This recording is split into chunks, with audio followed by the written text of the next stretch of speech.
¿Vas a hablar o no? ¿O quieres que te traiga un pendejo de tu familia aquí para que hables?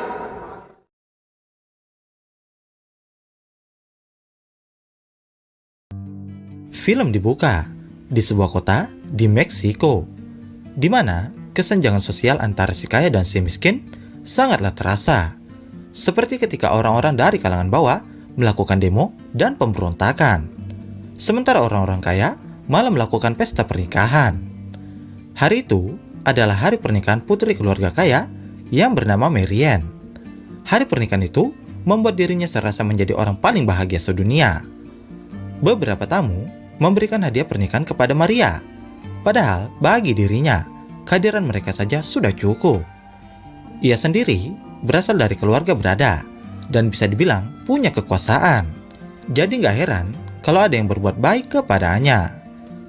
Berbeda dengan Maria, ibunya malah senang ketika ada yang memberi putrinya banyak hadiah. Sikap ibunya seperti itulah yang membuat Maria kesal kepadanya. Di sisi lain juga, orang-orang kaya sebenarnya sadar kalau golongan bawah melakukan pemberontakan. Contohnya seperti saluran air yang berubah menjadi hijau, atau salah satu tamu undangan datang dengan keadaan berlumuran cat hijau. Tapi, ibunya Maria dan para undangan tidak menganggapi hal itu penting, dan terus melanjutkan pesta pernikahan. Tamu undangan semakin memenuhi pestanya Maria. Mulai dari public figure sampai orang pemerintahan meluangkan waktu mereka untuk memberikan selamat pada Maria, atau sekedar mempererat koneksi masing-masing. Di tengah meriahnya pesta, sang ibu kedatangan tamu tak diundang, yaitu mantan pelayan di rumahnya, bernama Rolando, yang pernah mengabdi selama belasan tahun. Tujuannya datang ke sini adalah demi kesembuhan istrinya. Awalnya, sang istri dirawat di rumah sakit pemerintah, tetapi ia dipaksa keluar karena unjuk rasa dan pemberontakan yang dilakukan oleh orang-orang. Terpaksa, Rolando harus pergi ke rumah sakit swasta. Ditambah lagi, sang istri juga harus segera melakukan operasi jantung yang biayanya sekitar 50 juta rupiah. Nominal yang sangat besar bagi pensiunan seperti Rolando. Mendengar cerita itu, kata-kata pertama yang ibunya Maria katakan adalah Rolando datang di saat yang tidak tepat. Ibunya Maria menganggap kehadirannya membuat pesta menjadi suram. Meski begitu, dengan sedikit rasa iba dan terpaksa, si ibu mengumpulkan beberapa uang dari anggota keluarga untuk membantu Rolando. Uang yang diberikan nggak sampai seperempatnya. Setelah itu, si ibu langsung pergi karena tidak ingin diganggu lagi. Namun, dari kejauhan, Rolando melihat Maria yang menyapa tamu di bagian depan. Langsung saja, ia memberikan selamat kepada dirinya. Maria pun merasa terharu dengan kedatangan orang yang pernah mengasuhnya ini. Maria lalu menanyakan di mana istrinya Rolando. Pertanyaan ini membuat Maria tahu kalau istrinya Rolando sedang kritis. Begitu juga dengan kedatangannya ke sini untuk meminjam uang. Berbeda dengan si ibu yang judes, Maria langsung berkata akan membantunya. Ia meminta pada sang kakak untuk membantu Rolando. Memang sih kakaknya juga memberikan uang, tapi masih belum cukup untuk biaya pengobatan. Maria lalu meminta bantuan dari ayah dan suaminya. Namun usahanya juga nihil. Mereka tidak tergerak untuk membantu mantan pelayan yang pernah mengabdi lama itu. Maria lalu mengambil kartu kredit miliknya dan kembali ke tempat Rolando menunggu. Tetapi ia sudah menghilang. Kata kepala security, Rolando sudah kembali ke rumahnya. Masih bertekad untuk membantu Rolando, Maria mengajak pelayan bernama Christian yang merupakan cucu Rolando untuk mengantar dirinya. Maria yang bintang acara di pesta pernikahan itu tanpa ragu pergi untuk menyusul Rolando. Tak lama setelah Maria pergi, tamu-tamu penting semakin bertambah. Si ibu pun sadar kalau dari tadi ia tak melihat putrinya. Ibunya kemudian meminta pelayan untuk mencari Maria. Ia mencari sampai ke penjuru rumah, namun Maria tidak dapat ditemukan. Dari kepala security lagi, pelayan itu yang juga ibunya Chris akhirnya mengetahui kalau Maria dan anaknya pergi meninggalkan pesta. Ia pun menelpon mereka agar segera kembali. tapi Maria bersikeras untuk pergi ke rumahnya Rolando. Telepon itu pun harus ditutup karena ada razia dan pemblokiran jalan yang dilakukan oleh militer. Jalan besar rupanya ditutup karena terjadi unjuk rasa yang anarkis. Mereka pun harus memutar lewat jalan lain. Namun, baru juga beberapa belokan mereka lewati, Maria dan Chris terjebak dalam unjuk rasa yang anarkis. Dan keadaan di sana sangat ricuh.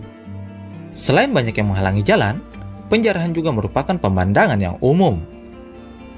Demonstrasi rupanya tidak hanya terjadi di jalanan saja. Pesta pernikahannya Maria juga kedatangan tamu yang mereka tak harapkan, yaitu para pemberontak yang menyebabkan unjuk rasa karena kesenjangan sosial. Dengan angkuhnya, ayah Maria memanggil kepala security untuk mengusir mereka. Tetapi, ada satu hal yang ayah Maria tidak ketahui. Ternyata, yang mengizinkan para pemberontak masuk adalah kepala security. Dirinya, yang sama-sama berasal dari golongan bawah, juga merasakan muak dengan para golongan atas. Sehingga mereka bekerja sama. Orang-orang kaya dibuat tak berdaya. Semua barang mereka diambil oleh para pemberontak dan para pelayan. Ibunya Maria pun menjadi korban atas insiden ini. Kembali pada Maria dan Chris. Setelah melewati unjuk rasa, mereka tiba di rumahnya Rolando. Maria segera mendatangi istrinya Rolando dan berjanji untuk membantu dirinya untuk segera pergi ke rumah sakit. Namun, keadaan di luar berkata lain.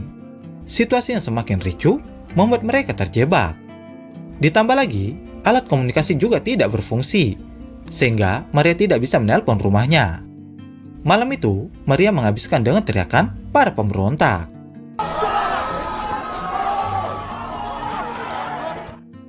Esok harinya, unjuk rasa sudah mulai terkendali, dan penyerangan di pesta pernikahan Maria juga sudah mulai dievakuasi. Maria sendiri sedang bersiap-siap pulang ke rumahnya. Chris kemudian memeriksa suasana di luar, dan memang sudah tidak ada pemberontak yang berkeliling. Yang ia temui adalah tentara militer yang sedang melakukan patroli. Para tentara berkata akan mengantar Maria pulang. Namun, ada hal yang aneh, yaitu barang bawaan, termasuk anting dan lain-lain, harus diserahkan kepada mereka. Maria juga tidak diantar ke rumah, melainkan ke sebuah camp. Rupanya, ia diculik dan dijadikan sandera oleh oknum militer. Para sandera di sana adalah orang kaya yang menjadi korban pemberontakan kemarin. ¿Cuántos años tienes? 25. Lantaran Maria tidak kunjung pulang ke rumah, keluarganya Maria juga tidak tinggal diam. Suami dan kakaknya Maria meminta bantuan militer untuk mencari Maria. Ayahnya yang selamat dari tembakan kemarin juga akan menyerahkan segalanya asalkan putrinya bisa kembali dengan selamat. Sementara itu, kehidupan di rumah Rolando juga sama buruknya. Meski ia memiliki kartu kredit Maria untuk membawa istrinya ke rumah sakit, Rolando tidak diperbolehkan lewat oleh militer. Meskipun ia berulang kali memohon, bahkan berdebat pun tidak ada gunanya. Ketika malam hari tiba, Rolando kembali mencoba nego dengan militer yang berjaga. Namun, mereka sama sekali tidak ada niatan untuk membantu masyarakat. Rolando tewas pada malam itu. Begitu juga dengan istrinya yang tak kunjung mendapatkan perawatan. Beralih ke tempat penculikan. Sama seperti kebanyakan penculik lainnya, para sandera diberi kesempatan untuk mandi. Setelah itu, mereka disuruh berakting di depan kamera untuk membuat video penculikan. Saat giliran Maria selesai, penculik langsung menghubungi keluarganya Maria untuk meminta uang tebusan. Mereka juga diancam agar tidak menghubungi siapapun. Namun, ketika keluarga Maria diperlihatkan suasana di tempat penculikan yang sangatlah mengerikan, akhirnya mereka kembali meminta pertolongan militer. Sebenarnya, di dalam internalnya para penculik, beberapa perselisihan juga sering terjadi, khususnya masalah uang tebusan. Oknum tentara yang menculik Maria menganggap uang tebusannya terlalu sedikit. Mereka lalu mendatangi tempat Chris berada dan meminta uang tebusan tambahan. Lebih tepatnya, supaya Chris meminta tebusan tambahan kepada keluarganya Maria. Keesokan harinya, masyarakat yang sudah terdata dan memiliki tanda pengenal yang dikalungkan diperbolehkan keluar rumah serta melakukan aktivitas seperti biasanya. Chris dan ibunya pun kembali bekerja ke rumah Maria. Sayangnya, kedatangan Chris ke sana adalah membawa berita tidak menyenangkan. Uang tebusan yang kali ini diminta jumlahnya 10 kali lipat dari uang tebusan semula. Tapi, seperti perkataan sang ayah beberapa waktu lalu, ia bersedia membayar berapapun agar putrinya dapat dibebaskan.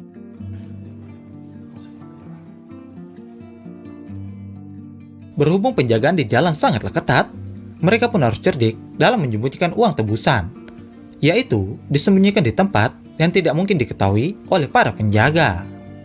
Setelah tiba di rumah, para penculik kembali mendatangi mereka untuk mengambil uang tebusan, dan mereka masukkan ke dalam kantong plastik. Namun, Maria yang dijadikan jaminan masih belum muncul. Tanpa ada perasaan berdosa, para penculik meminta uang tebusan lagi, bahkan hingga 10 kali lipat. Chris dan ibunya yang dititipkan uang tebusan kembali ke rumahnya Maria untuk meminta uang tebusan lagi. Sayangnya, bagi keluarga Maria sendiri, uang tebusan kemarin bukanlah jumlah yang sedikit. Sekarang, karena uang tebusan sudah hilang dan Maria belum kembali, Chris dan ibunya diadukan kepada militer atas penculikan Maria. Lalu, militer pun menangkap Chris dan juga 2 oknum tentara yang menculik Maria. Akhirnya, para oknum penculik ini dihukum mati. Sedangkan Maria akhirnya dikeluarkan dari tempat penculikan. Kemudian, Maria diantar oleh para tentara ke rumahnya Rolando. Ternyata, sudah ada Chris yang menunggu di dalam rumah itu. Begitu juga dengan suara tembakan. Chris kemudian dipaksa memegang pistol dan disuruh berpindah. Dengan begitu, ia akan terlihat seperti pelaku penculikan yang menembak mati Maria. Baik golongan atas maupun bawah, rupanya mereka sudah dipermainkan oleh militer yang menjadi pemimpin di order baru. Itu sebabnya si jenderal mengetahui 2 oknum penculikan Maria. Mereka lalu dijadikan tumbal agar nama militer tetap baik. Padahal sebenarnya praktik penculikan dan permintaan uang tebusan masih terus terjadi. Film pun diakhiri dengan ibunya Chris yang juga dijadikan kambing hitam oleh militer.